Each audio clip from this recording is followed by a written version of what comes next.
Dalam konteks Indonesia, muhasabah itu sudah jadi perilaku ya. Karena dulu orang tua saya, guru-guru saya kalau ngandani itu, bayangkan kalau kamu jadi dia. Jadi misalnya kita mentang-mentang atasan, otoriter sama bawahan. Bayangkan kalau kamu jadi yang bawahan itu kayak apa. Laukun tamakanah, kalau orang Arab bilang, bayangkan kalau kamu di posisi dia. Makanya guyonannya orang-orang Indonesia itu kan orang ngaramkan judi gitu, bareng dikasih tahu. Tapi yang menang anak jenengan, alhamdulillah. Ternyata ngaramkan itu karena ada anaknya. Kalau anaknya yang menang ya seneng. Meskipun itu guyonan, tapi saya punya padanan itu dalam kitab Hikam. Nabi Ibrahim itu Khalilur Rahman, tentu bencinya minta ampun sama yang namanya maksiat. Suatu saat beliau diterbangkan di alam malakut. Itu kalau di Hikam saya halaman 15 juga. Saya masih ingat betul. Mungkin kalau Anda beda halaman karena beda cetakan atau nggak punya kitabnya atau punya tapi tidak bisa baca. Nah itu jadi berbagai kemungkinan. Atau punya tidak bisa baca tapi dianggap jimat.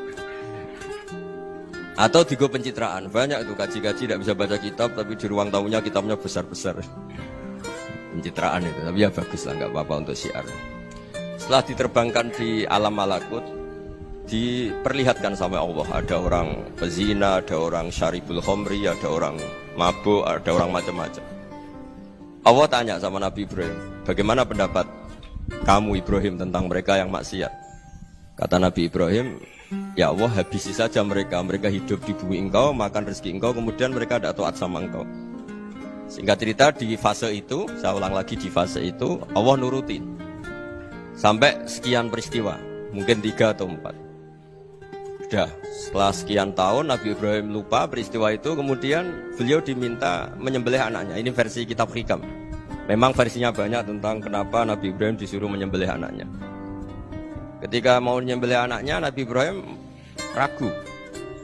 Huwa samratu fuadi. Anak saya ini buah hati saya, kenapa engkau suruh menyembelih? Kata Allah, apa kamu tidak ingat ketika kamu saya angkat di alam malakut, kemudian kamu usul bunuh-bunuh, saya tidak mempertimbangkan usul Anda, tapi kenapa sekarang saya merintahkan kamu mikir gitu? Terus, ya karena ini anak saya ya Allah. Kata Allah, rumang samu sumpukon mata ini gak gawean kau sing gawe kowe enak wae usul mata ini. Jadi saya yang bikin, kemudian Anda enak aja usul membunuh. Semenjak itu Nabi Ibrahim itu di eranya itu asfaqun nas, orang paling sayang sama manusia. Karena kadang kita keras itu ya kebetulan itu udah anak kita, ada keluarga kita. Cara orang Jawa itu kan gitu ya, kalau ada perempuan terus macak yang macam-macam pakai sepeda motor cowok terus wah itu luput suwo, semoga-moga gini. Tapi setelah dikasih tahu, niku ponakane jenengan, semoga-moga selamat. Jadi jangan-jangan kemarin ahli ma'asi itu kebetulan itu tidak keluarga kita. Kalau keluarga kita yang pernah salah pada kita, semangat kita mintakan maaf. Jangan-jangan kita didikte hukum sosial gitu. Jadi orang yang salah kebetulan itu orang yang menservis kita, atau keluarga kita, atau orang dekat kita. Jangan-jangan semangat kita mintakan ampun. Jadi kalau sama orang lain kebetulan musuh kita semangatnya minta itu kena adab. Nah ini yang nggak boleh dalam Islam. Islam mengajarkan niru Rasulullah SAW, Nabi itu rahmatal lil alam. Bahkan kemarin saya ngaji virtual sama beberapa habaib. Ada Habib Ali Al-Jufri dari Mesir juga. Ya, ada Habib Alwi dari Kuitang, ada Habib Nabil Al-Musawa. Dari sekian habaib itu saya masih ingat diantaranya yang didawuhkan rahmatan lil alamin itu ketika Nabi adahu kaumuh, disakiti oleh kaumnya, dan itu mereka masih kafir semua. Itu mereka dapat doanya Nabi, Allah mahdi qaumi fa innahum la ya'lamun. Kayak apa baiknya Nabi, orang yang menyakiti, yang melukai ya, tapi Nabi masih berdoa, Allah mahdi qaumi fa innahum la ya'lamun. Sayyidina Umar dapat doanya Nabi itu yakhina kana kafiran, ketika masih kafir didoakan, Allahumma aizzal Islam bi Umar. Itu ketika masih kafir. Itu pelajaran bagi kita bahwa yang sedang tidak cocok pun itu berdapat doa kita. Ya doa supaya kondisi kita baik, hari tambah baik. Karena agama ini, saya berkali-kali bilang, limangkan yarjuwa wal yawmal akhir. Agama ini diperuntukkan bagi yang selalu punya harapan pada Allah Subhanahu wa taala. Saya cerita muhasabah ini tentang hubungan kita dengan Allah. Di Indonesia itu banyak orang fasik, banyak orang nakal. Ya di mana-mana orang nakal itu ya mayoritas, wa aksaruhum fasikun. Tapi berkahnya harapan.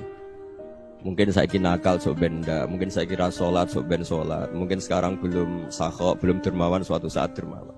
Barokahnya itu kefasikan ini dianggap sementara, sedang fasik, sedang tidak benar. Karena kiai-kiai kita, para guru-guru kita, para habaib utamanya itu mesti bilang semoga husnul khotimah. Nah barokahnya doa itu semoga husnul khotimah itu menjadikan satu pola sosial. Yang sedang fasik ini masih diharapkan jadi lebih baik, jadi lebih sehingga kita tidak ngambil sikap ekstrim yang ingin menghabisi atau ingin mengadili, tidak, karena selalu kita punya harapan. Dan agama ini limangkan erjuwo hawal yok. Bayangkan itu kalau yang nakal itu anak kamu, pasti kamu nggak ingin kan langsung dapat azab, dapat apa. Padahal kita semua jadi tokoh ini abul kulli, bapak dari semuanya. Sehingga ketika Rasulullah SAW jalan-jalan kemudian melihat perempuan sedang menyalakan api. Kalau apinya mati ditiup, anaknya dijauhkan. Nanti kalau sudah jauh dari api, anaknya digendong lagi. Terus kata Rasulullah, matur ke semua sahabat, Aro'aitum anna hadih tarihatan waladaha alan nar. Apa kamu berpendapat bahwa perempuan ini akan melemparkan anaknya ke neraka? Tidak ya Rasulullah. Tidak akan seorang ibu melemparkan anaknya ke api. Terus kata Rasulullah, Allahu arhamu min hadih biwaladiha. Allah lebih rahman, lebih rahim dibanding orang tua ini kepada anaknya. Ini yang harus kita kenalkan terus, kita kampanyakan terus, supaya orang hubungannya dengan Allah itu nyaman, asik. Sehingga dengan demikian selalu ada harapan bahwa yang sedang nakal ini suatu saat tobat. Kita tidak boleh menghukumi pasti begini, pasti gini, itu tidak wilayah kita. Itu juga yang dicontohkan Rasulullah SAW. Secara lahir Nabi itu nggak berkenan sama Wahsy, karena Wahsy itu salahnya salah fatal karena membunuh ahabban nasi ila Rasulillah, yaitu membunuh Sayyid Hamzah. Jadi ketika Wahsy tobat, Nabi itu terima tobat. Dan ketika beliau dengan basariyahnya nggak siap ketemu Wahsy karena harus ingat Sayyid Hamzah, basariyahnya diturutin. Oke, kamu iman, saya turutin, tapi jangan sering ketemu saya. Karena kalau ketemu kamu, saya masih ingat sama paman saya, Sayyid Hamzah. Kita bisa ngelola seperti itu. Kita tidak cocok sama orang, bagaimanapun mereka umat Rasulullah SAW, kita tetap mencintai mereka. Misalnya kalau beda agama, mereka sama-sama orang Indonesia, kita mencintai mereka atas nama warga Indonesia. Tapi kalau misalnya potongannya ora cocok, beda kultur, bawaannya itu mangkel no coro Jawa, ya bisa diilmoni, jangan ketemu. Sudah tidak cocok, ingin ketemu nyari solusi. Roh ini tok seneng itu kan ya repot itu. Ya sudah, kalau nggak mati cocok ya jangan sering ketemu. Dan itu kita bisa memanage seperti itu tuh bisa. Saya berkali-kali cerita tentang Imam Syafi'i. Kalau dikasih tahu ya Imam Aba Abdillah, panggilannya Imam Syafi'i, tetangga anda ini ternyata banyak yang nggak senang anda. Jawabnya beliau senang. Ya bagus kalau nggak senang saya, ndak utang saya kata. Jadi gara-gara saman seneng aku ngatur aku ini kan. Dan mungkin saman rasa seneng kan ya enak. Jadi hidup itu dianggap happy. Kalau seneng ya teman silaturahim, kalau nggak seneng ya nggak bakal utang gitu. Baru kayak seneng itu nggak ganggu. Jadi dulu itu orang bisa ngelola seneng nggak seneng itu bisa. Karena ada kearifan hubungan dengan Allah Subhanahu wa ta'ala. Hidupnya selesai karena masyghul bi dzikrillah. Mereka sibuk dengan Allah. Makanya kata ulama-ulama tasawuf, kamu jangan melihat manusia perilakunya, tapi kamu juga harus ingat yang gerakkan semua itu Allah Subhanahu wa ta'ala. Dengan demikian kita farah, kita senang. Makanya Nabi kalau ngutus Anas bin Malik kemudian enggak kesampaian yang diinginkan karena Anas main, ketika garwa-garwani Nabi agak tersinggung, Nabi andaikan Allah menghendaki yang saya inginkan kesampaian, pasti itu kesampaian. Jadi dianggap kegagalan Anas gak manggil yang dituju Nabi itu ya kersane Allah, ya enteng saja. Sayyidina Ali lebih parah lagi yang dialamin. Itu dalam-dalam beliau kalau dipanggil tuh gak cepet-cepet ke sana. Ketika ditanya, kenapa kamu tak panggil gak cepet ke saya? Amin tu ukubatak. Karena aku tahu engkau orang baik. Orang baik itu pemaaf. Jadi makanya orang-orang soleh dulu itu bodoni itu. Makanya sekarang kalau ada orang bodoni itu mesti bidik orang soleh. Kalau orang-orang soleh itu kakean husnudzon lagi sering dibodonin. Abdul bin Umar itu masyhur itu. Kalau ada budaknya sering sholat, sergap sholat itu dimerdekakan. Akhirnya enggak sholat pun pura-pura sholat. Akhirnya juga dimerdekakan. Ketika ditanya, kenapa engkau merdekakan?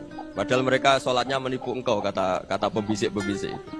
Man khoda'ana lillah in khoda'na lah. Dia nipu atas nama